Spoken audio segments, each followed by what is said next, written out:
मेरी राजनीतिक जीवन का बड़ा महत्वपूर्ण दिन है, जब मैं याद करता हूँ कि मैं कहाँ तक पहुँचा, कैसे पहुँचा और मेरी पार्टी कहाँ पहुँची, कैसे पहुँची। आज सब रील की तरह मेरे मस्तिष्क में, मेरे स्मृति पटल में चल रहा है। स्थापना दिवस है, पीछे मुड़ के चल रहा हूँ मैं। किस प्रकार, किन हालात में भारतीय जनता पार्टी बनी। हम उससे पहले जनता पार्टी में थे, उससे पहले हम जनसंघ में थे। तो जनता पार्टी बनी जब हम जेलों में से निकल के आए, एमरजेंसी हटा दी गई। मैंने एमरजेंसी पर जो एपिसोड आपके सामने प्रस्तुत की अपनी बात, वो तो आपने देखी होगी। तब से ही हमारे दिमाग में चर्निंग चल रही थी जनता पार्टी में रहते हुए।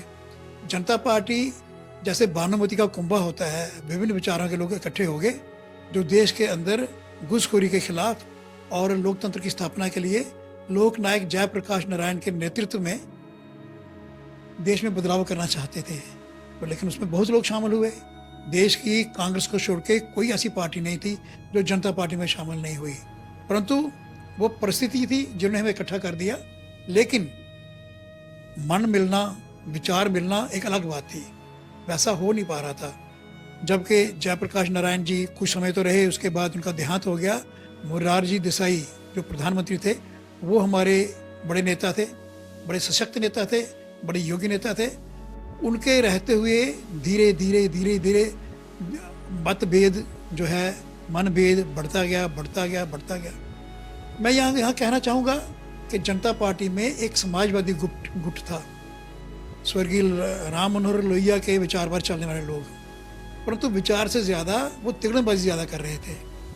इसमें कांग्रेस ओ के लोग भी थे, वो एक अनुशासित और अनुभवी लोग थे, परंतु समाजवादी लोग जो थे उनके दिमाग में ये रहता था कि ये जनसंघ के लोग या संघ बैकग्राउंड के लोग कैसे जनता पार्टी में आ गए। लगातार साजिशें चल रही थी। इसका एक लाभ भी हो रहा था हमें, साजिशों के कारण नुकसान भी हो रहा था। लाभ ये हो रहा था कि श्रीमान अटल बिहारी वाजपेयी जी, श्री लाल कृष्ण आडवाणी जी, उनके व्यक्तित्व का निखार जिस प्रकार सामने आया, देश के लोगों ने एक्सेप्ट किया कि पुराने जनसंघ में या जनता पार्टी में ये दो स्टार हैं जो देश को चला सकते हैं। यदि हम जनता पार्टी में शामिल नहीं हुए होते तो शायद ये बात नहीं बनती। उजागर होकर बीजेपी के उस समय के नेताओं के चेहरे इस प्रकार सामने नहीं आते। और भी लोग थे, नानाजी देशमुख थे, उन्होंने त्याग और बलिदान का अपनी मिसाल सामने की। उनको जनता पार्टी में मंत्री पद का ऑफर थी, लेकिन उन्होंने कहा कि मैं अब मंत्री पद का काम नहीं करूँगा, बहुत राजनीति कर ली, मैं बुजुर्ग हो गया हूँ, इसलिए वो चले गए गांव-गांव में ग्राम विकास के लिए। परंतु ये सब चीज़ें लोगों के हृदय पटल में आई कि किस प्रकार के लोग हैं, उसका हमें लाभ रहा। लेकिन दूसरी ओर जैसे मैंने निवेदन किया कि समाजवादी लोग लगातार प्रयास कर रहे थे। एक चिट्ठी पकड़ी गई मधु लंबेज जी की, उसमें लिखा था कि strangulate and frustrate Jana Sangh cadre from Janata party, और वैसा ही हर जगह होने लगा। कैडर हमारा बहुत ज़्यादा था, लोग हमारे बहुत ज़्यादा थे, समाजवादी कम थे, लेकिन वो तिगड़मबाज थे, उन्होंने मजबूर कर दिया। फिर उन्हें एक इशू खड़ा किया कि जो लोग संघ से जुड़े हुए हैं, आरएसएस से जुड़े हुए हैं, उनकी तो ड्यूअल मेंबरशिप हो गई, और इसलिए वो त्याग पत्र देना शुरू हुए, त्याग पत्र देने लगे। तब तक चरण सिंह जी हमारे देश के प्रधानमंत्री बन चुके थे, तो त्याग पत्र की झड़ी लग गई। बहाना यही था कि आरएसएस वालों की डबल मेंबरशिप है, क्योंकि राष्ट्रीय स्वयंसेवक संघ का भारत के भविष्य के बारे में दृष्टिकोण अलग था और जनता पार्टी का अलग था। ऐसे में श्री अटल बिहारी वाजपेयी ने यह निर्णय किया कि हमारा इनके साथ चलना बड़ा कठिन है, इसलिए ये तय हुआ कि हम अलग से एक राजनीतिक दल बनाएंगे। मुझे याद है कि वो जो कीचड़ फैला हुआ था, उसमें से कमल खिलाने की बात हुई। श्री अटल बिहारी वाजपेयी जी ने एक बयान दिया कि अब हम सब मिलके नया दल के रूप में हम आएंगे। हमारे आपस में तालमेल पहले से ही था, जनसंघ में काम किया था, जनता पार्टी में काम किया था। तो अटल जी ने ये बयान दिया कि अब हम अपना दीपक जो है वो गंगा में बहा देंगे। गंगा में बहा देने का खाली इतना अर्थ नहीं है कि बहा दी कोई चीज़, गंगा में बहाया हुआ व्यक्ति कोई हड्डियाँ या व्यक्ति वापस नहीं आता। यानी हम वो जनसंघ का दीपक हमेशा के लिए उससे विदा हो रहे हैं। तभी पार्टी का निशान बन गया कमल का निशान, और ये कमल का निशान बड़ा उपयुक्त था, क्योंकि उस कीचड़ से निकल के हम आए थे। ये कीचड़ स्टार्ट हुआ आपातकाल के दौरान ही, जब हम जेलों में थे। तब से हमें लगा कि देश के अंदर लोकतंत्र बचाने के लिए साजिशी लोगों के साथ चलना कठिन है, षड्यंत्रियों के साथ चलना कठिन है, तो फिर ये तय हो गया कि भारतीय जनता पार्टी बनेगी। फिर 6 अप्रैल 1980 को फाइनली तय हो गया कि नई पार्टी लॉन्च की जाए। श्रीमान अटल बिहारी वाजपेयी जी उसके अध्यक्ष बने। और भी सीनियर एलिमेंट हमारे साथ आया, जैसे सिकंदर बख्त आए हमारे साथ उसके अलावा श्रीमती अमृत कौर जो नेहरू जी के समय भी कैबिनेट में रही, वो भी आई, महारानी पटियाला। इसके अलावा हेगड़े साहब थे, रिटायर्ड सुप्रीम कोर्ट जज, जिन्होंने आपातकाल में सिंसियरली काम किया था देश में लोकतंत्र की स्थापना के लिए, और जो जनता पार्टी में रहे थे ये समझ गए थे चौधरी चरण सिंह के नेतृत्व में चलते हुए ये पार्टी सफल नहीं है, वो सब लोग हमारे साथ आए।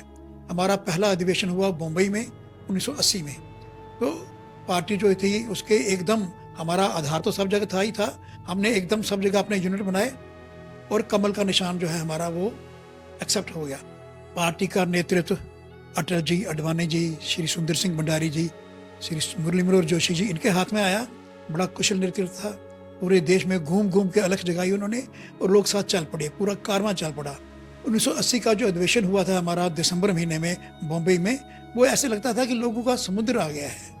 नाथ पाई नाम के एक समाजवादी नेता हुआ करते थे, मंत्री भी रहे, वो सीधे चल के हमारे अधिवेशन में आए और मंच पर चल के उन्होंने कहा कि मैं बीजेपी ज्वाइन कर रहा हूँ। मोहम्मद करीम शाह अगला जो चीफ जस्टिस रहे केरला हाई कोर्ट के, मोहम्मद करीम शाह अगला वाइस चांसलर रहे बहुत सी यूनिवर्सिटीज़ के और देश के शिक्षा मंत्री रहे, वो भी सीधे चल के आए। उन्होंने शब्द बोला था कि honest, dedicated and discipline BJP, और बीजेपी में शामिल हो गए। इस प्रकार बीजेपी का फैलाव होना शुरू हो गया 1980 से ही।